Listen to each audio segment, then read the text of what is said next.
Right, who wants to talk about queer books? Because I sure do. G'day folks, Wren here. Today I wanted to do a queer alphabet recommendation video. Now, I have been watching Kathy Trithart. I think I always get that wrong, I'm so sorry Kathy.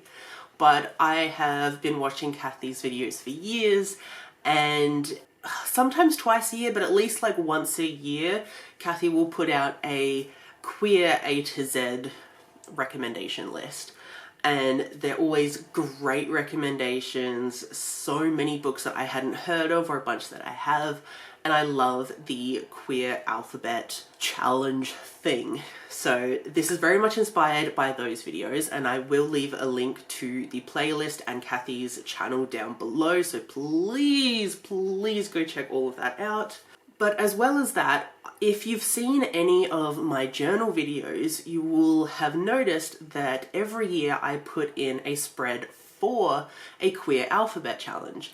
Because every year that's what I've been doing for the past, I don't know, 3 to 4 years. In my reading journals, I have been putting in just one page, A to Z, queer alphabet. And then throughout the year, I will try and fill in all of those letters. So the way that I try and do it is to have, as much as possible, to have the very first letter of a book title fit with that letter, you know?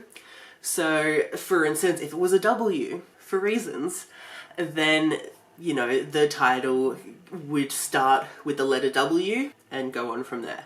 I try and not include if, the, and, like those type of things at the beginning. I try and avoid those and just go with like the full word. Sometimes that doesn't always happen, but sometimes I can do it. So yeah, not much explanation needed. I'm gonna go through the alphabet. I'm gonna go through a bunch of books that I've read that are all queer that fit these letters. I will give a very tiny, not even synopsis, but just like some buzzwords about the book, maybe why it's queer or some common tropes, but I will not go into all of them because that's what, 26 books? I don't have the energy for that. So let's start with the very first letter in the alphabet, which is A. So for A, I have Aftermath by L.A. Witt. This is a part of the Vino and Veritas series. You don't need to read in any order though. So this is a male-male relationship. It deals a lot with chronic pain and recovery from injuries. And it is a bit of a heavier topic, but it's beautiful, lovely. I don't know if I said if it was male-male, but it's male-male. Then for B, we have Beauty's Beast by S.T. Lin. This is obviously a Beauty and the Beast retelling, and it has a non-binary beast, which is very interesting. I think this is one of the most unique Beauty and the Beast retellings I've ever read, and also our Belle is a trans woman, so there's that kind of queer rep as well, and that adds a lot to what is happening. Very good, highly recommend. So for C, we have Cursed Cocktails by S.L. Rowland. This is male-male. It is very, like, that's not the main point of the story, but it is in there, and it is very much Legends and Lattes. Both of those books were brought out about the same time, which was interesting. But I prefer Cursed Cocktails. I think it's really great. It has those cozy fantasy vibes, very much like building a community, finding your purpose in life, and I think it's brilliant. So for D, we have Delilah Green Doesn't Care by Ashley Herring Blake. This is a female-female romance, and it also is a single-parent romance, which I love that. And it is sister's best friend trope as well, so that's very cool. But it is a really beautiful sapphic romance and a lot of complexities in it, and Ashley Herring Blake can honestly do no wrong in my books right now. For E, we have Evolved by N.R. Walker. This is a male-male romance, and it is between a human male and his robot android, I don't know the right term for that, but like a synthetic human in a way. For F, we have First Year Out by Sabrina Symington. This is a graphic novel about first year of a transition for a trans person. So this is a trans female and how she goes about her transition, especially in that first year and her first time like coming out to a bunch of people. I think it was very realistic and very well done and very underrated. I don't hear many people talk about this. For G, we have The Gentle Art of Fortune Hunting by KJ Charles. This is a male-male historical romance, and it was a really interesting concept between this kind of, I want to say like scallywag, but that is not the word, but this guy who can kind of lives on like the edge of the law in a way, or in the smoky section of the law, and then someone who is very much within the law. And those kind of dynamics always work well, and especially in a historical setting, always good. For H, we have House of Hollow by Crystal Sutherland. This is a bisexual main character horror story. It's really great. I loved the bi representation, and we also have a side/main lesbian character as well. This has the best decaying forest vibes I've ever read, and I love it. For I, we have In the Lives of Puppets by TJ Klune. Of course I had to talk about TJ Klune in this video. How could I not? But In the Lives of Puppets is a male sci-fi-ish, fantasy-ish story. We also have an asexual main character, which is great. And this is a Pinocchio retelling, done in a very interesting way. I know a lot of people haven't enjoyed this book as much as some of TJ Klune's others works, but I think it's definitely worth a read, if for nothing else than the robots and vacuum cleaner. So good. For J, we have Juliet Takes a Breath by Gabby Rivera. This is a sapphic coming-of-age story about this young girl kind of stepping into her own after high school and dealing with kind of a first breakup and really finding herself and what she wants to do with her life. And it was such an empowering story, and I just want to give every teenager this book.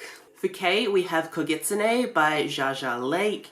This is a really short novella that is the beginning of a kind of trilogy, but this is male-male historical fantasy, and it features a kind of fox spirit-esque and a boy, and it's set in ancient China, I believe. And it had a very interesting dynamic between these two boys and the responsibilities that this fox being has, and how that differs from what he might want from life. For L, we have The London Seance Society by Sarah Penner. This is a historical paranormal mystery-esque, and it does feature a female-female relationship and queer characters in that regard. It is about this girl's sister kind of goes missing, and she's related to this paranormalist, and so then the sister goes and investigates and ends up kind of falling for that paranormalist person,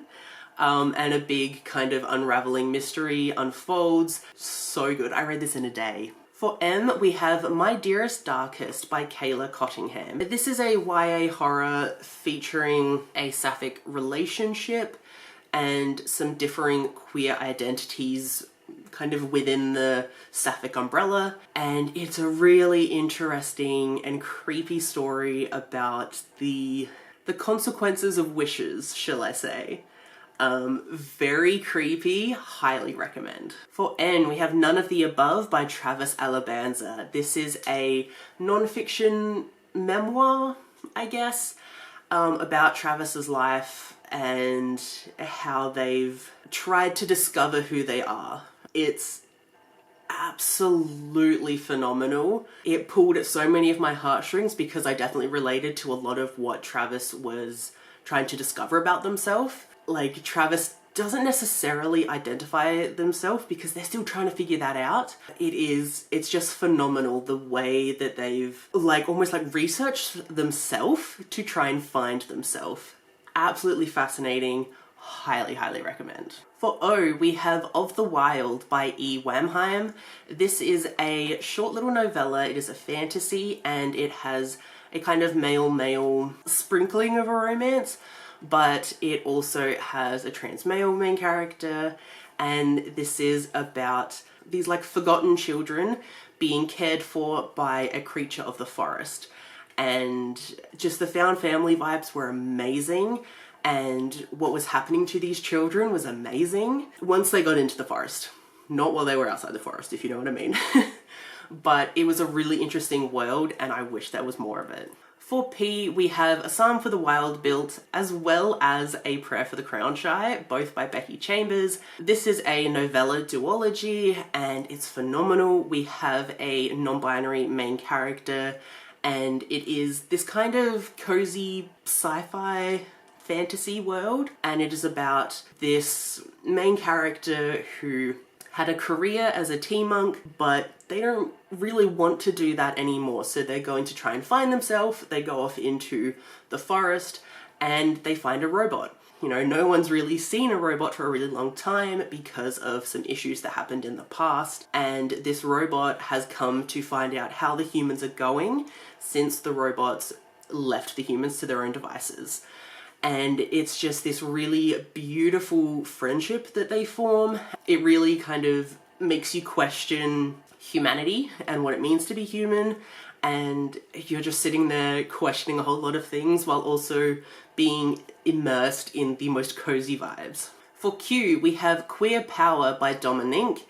This is a artistic non-fiction, if you will.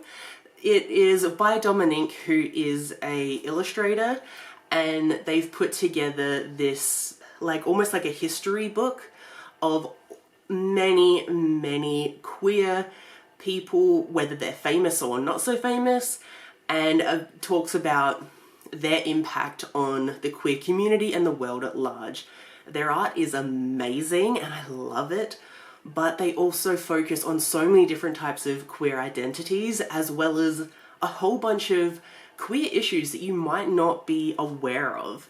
And it was very, very beautiful and very empowering. For R, we have The Remaking of Corbin Whale by Roan Parrish. Of course, I had to mention this. It's one of my favorite books of all time.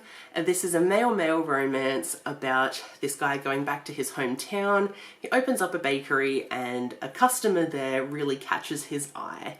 And they form this really beautiful friendship that leads into a relationship.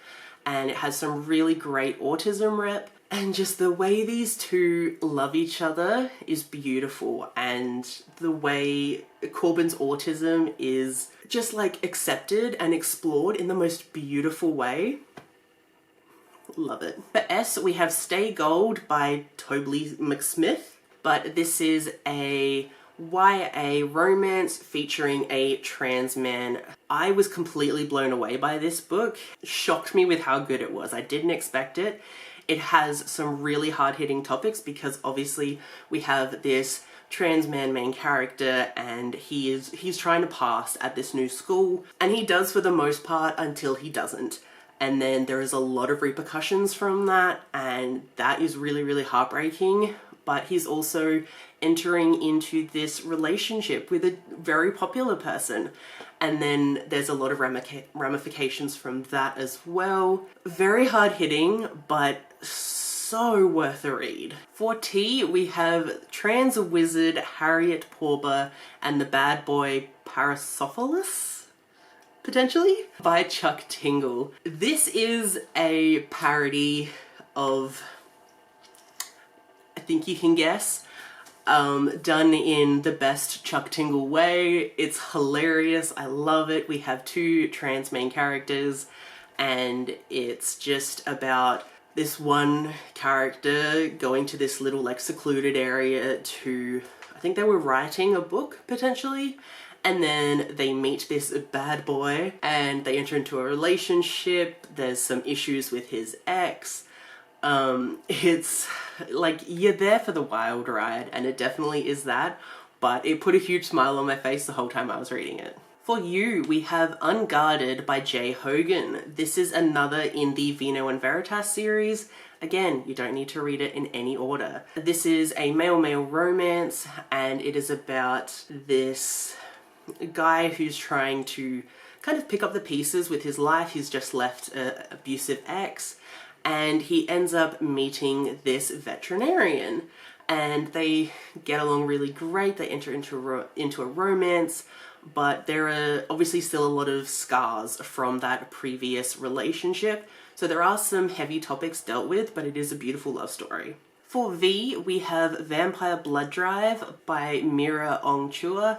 So this is a graphic novel, and it features a female-female relationship as well as a bunch of side queer characters, again within the sapphic umbrella. And it is about this girl going to college, and she goes to give blood because, you know, it's a great thing to give blood if you're able. It turns out that this blood drive is for the local vampires. And in this town, vampires are very much accepted, you know, they're going to university, and then this human woman ends up in a relationship with one of these vampires, and it has a little like steamy moments, but they're very cute together, and it's a good time. For W, we have Welcome to St. Hell by Lewis Hancox. This is a graphic memoir about this trans man and how he was dealing with figuring out he was trans as a teenager and what that meant when, I believe it was at an all-girls school. So a lot of issues there, but it was really great and a really good kind of like long look into the struggles and joys of being trans. For X, we have something that doesn't start with an X, but there's an X in it, and that is Exactly As I Am by Ray White.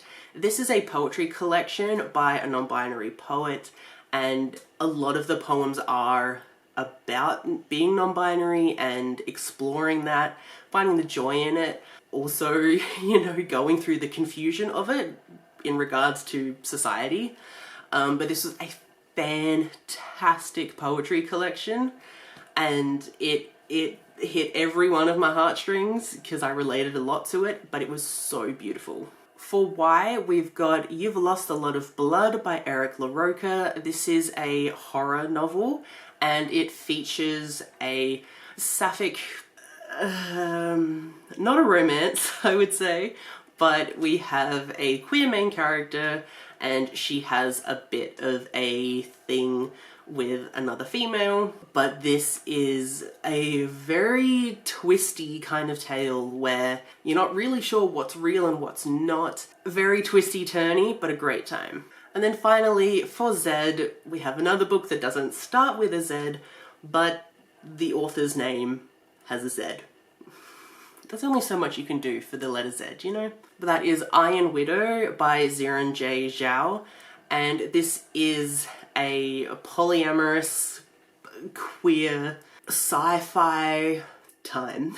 There are these almost mecha-like creatures, but they're kind of made from crystals in a way, and to pilot one of these, you need a male and a female and partner together and fight. But this often leaves the women dead, and our main character is like, no more of that. They purposefully go into this kind of training scheme to get back at the man that killed their sister, and then they just kind of destroy all of the societal stuff that's happening there, and they end up falling into a relationship with a childhood friend and their pilot, and then the three of them enter into a polyamorous relationship. It's a really interesting story and some good, from what I can tell, polyamorous rap. But there we have it. That is this queer alphabet. I hope you enjoyed. Again, please check out Kathy's videos. She's done so many of these and they're amazing. Please go check them out. If you'd like me to do another one of these, I do have more lists that I can create. So if you'd like to see more, please let me know. if you've read any of these, also let me know, how did you like them? Thank you so much for watching, and I will see you in my next one. Bye.